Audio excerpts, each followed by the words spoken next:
Hi hello, ಎಲ್ಲರೂ ಹೇಗಿದ್ದೀರಾ? ನಮ್ಮ ಯೂಟ್ಯೂಬ್ ಚಾನಲ್ಗೆ ಸ್ವಾಗತ. ನಾವಿವತ್ತು ಬಂದಿದ್ದೀವಿ ಉಳ್ವಿ ಚನ್ನಬಸವೇಶ್ವರ ಟೆಂಪಲ್ಗೆ. ನೋಡ್ಕೊಂಡು ಬರೋಣ ಬನ್ನಿ. ಉಳ್ವಿ ಚನ್ನಬಸವೇಶ್ವರ ಕ್ಷೇತ್ರವು ರಾಜ್ಯದ ಪ್ರಮುಖ ಧಾರ್ಮಿಕ ತಾಣಗಳಲ್ಲಿ ಇದು ಕೂಡ ಒಂದಾಗಿದೆ. ಈ ಲೊಕೇಶನ್ ಬಂದ್ಬಿಟ್ಟು ಉತ್ತರ ಕನ್ನಡ ಜಿಲ್ಲೆಯ ಜೊಯ್ಡಾ ತಾಲೂಕು, ಕಾರವಾರ ಜಿಲ್ಲೆಯಲ್ಲಿ ನೆಲೆಸಿರುವ ಈ ಕ್ಷೇತ್ರವು ಧಾರವಾಡ ಹಾಗೂ ಬೆಳಗಾವಿ ಜಿಲ್ಲೆಗಳಿಂದ ಇದು ಸುತ್ತುವರೆದಿದೆ. ಈ ಯಾತ್ರಾ ಸ್ಥಳವು ಹುಬ್ಬಳ್ಳಿಯಿಂದ 135 ಕಿಲೋಮೀಟರ್, ಧಾರವಾಡದಿಂದ 113 ಕಿಲೋಮೀಟರ್ ದೂರದಲ್ಲಿದೆ. ದಾಂಡೇಲಿಯಿಂದ 60 ಕಿಲೋಮೀಟರ್, ಬೆಳಗಾವಿಯಿಂದ 140 ಕಿಲೋಮೀಟರ್ ದೂರದಲ್ಲಿದೆ. ಪ್ರತಿ ವರ್ಷ ಫೆಬ್ರವರಿ ತಿಂಗಳಿನಲ್ಲಿ ಅದ್ದೂರಿಯಾಗಿರ್ತಕ್ಕಂತಹ ವಾರ್ಷಿಕ ಜಾತ್ರಾ ಮಹೋತ್ಸವವನ್ನು ಈ ಕ್ಷೇತ್ರದಲ್ಲಿ ಹಮ್ಮಿಕೊಳ್ಳಲಾಗುತ್ತದೆ. ಈ ಸಮಯದಲ್ಲಿ ರಾಜ್ಯಾದ್ಯಂತ ನಾನಾ ಭಾಗಗಳಿಂದ ಭಕ್ತರು ಉಳ್ವಿ ಜಾತ್ರೆಗೆ ಆಗಮಿಸುತ್ತಾರೆ. ಇದು 8 ದಿನಗಳ ಕಾಲ ಜಾತ್ರೆ ನಡೆಯುತ್ತದೆ.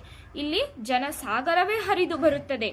ಉಳ್ವಿ ಜಾತ್ರೆಗೆ ಅನೇಕ ಭಕ್ತರು ಚಕ್ಕಡಿಯ ಮೂಲಕ ಬರುತ್ತಾರೆ.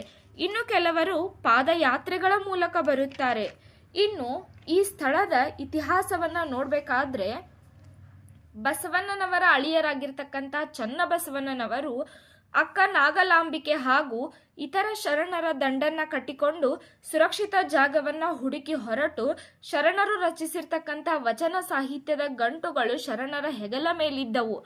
ಮುಂದಿನ ಪೀಳಿಗೆಗೆ ವಚನ ಸಾಹಿತ್ಯವನ್ನ ಸುರಕ್ಷಿತವಾಗಿ ತಲುಪಿಸ್ತಕ್ಕಂತಹ ಉದ್ದೇಶದಿಂದ ಬಿಜ್ಜಳ ದೊರೆಯ ಸೈನಿಕ ಕೈಯಿಂದ ತಪ್ಪಿಸಿಕೊಳ್ಳುತ್ತಾ ಬಹುಮುಖ್ಯ ವಚನಗಳನ್ನ ರಕ್ಷಿಸಿಕೊಳ್ಳುತ್ತಾ ಚನ್ನಬಸವಣ್ಣನವರು ಇತರ ಭಕ್ತರೊಂದಿಗೆ ಕಾಡು ಮೇಡುಗಳನ್ನ ಸುತ್ತುತ್ತಾ ಕೊನೆಗೆ ಉಳ್ವಿ ಕ್ಷೇತ್ರಕ್ಕೆ ಬಂದು ನೆಲೆಸ್ತಾರೆ.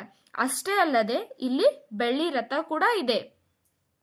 ಇವರು ಸರಳ ಜೀವನಕ್ಕೆ ಮಾರ್ಗದರ್ಶನವನ್ನ ನೀಡುತ್ತಿದ್ದರು. ಪ್ರಸ್ತುತ ಉಳ್ವಿ ಪ್ರಸಿದ್ಧವಾಗಿರುವುದು ಚನ್ನಬಸವೇಶ್ವರರ ದೇವಾಲಯದಿಂದ.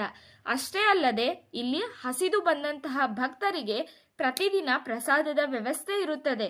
ಇದನ್ನ ಶರಣರ ಪವಿತ್ರ ಕ್ಷೇತ್ರ ಅಂತ ಕೂಡ ಕರೆಯುತ್ತಾರೆ. ಉಳ್ವಿ ಲಿಂಗಾಯತ ಸಮುದಾಯದ ಒಂದು ಪ್ರಮುಖ ಯಾತ್ರಾ ಸ್ಥಳವಾಗಿದೆ. ಲಿಂಗಾಯತರು ಇಲ್ಲಿ ಬಹುಮುಖ್ಯವಾಗಿ ಆರಾಧಿಸ್ತಕ್ಕಂಥ ಚನ್ನಬಸವೇಶ್ವರರ ಸಮಾಧಿ ಇಲ್ಲಿದೆ. ಶರಣರು ಬಂದು ಇಲ್ಲಿ ನೆಲೆಸಿದ್ದರಿಂದ ಇದನ್ನ ಉಳವಿ ಎಂದು ನಾಮಕರಣ ಮಾಡಲಾಯಿತು.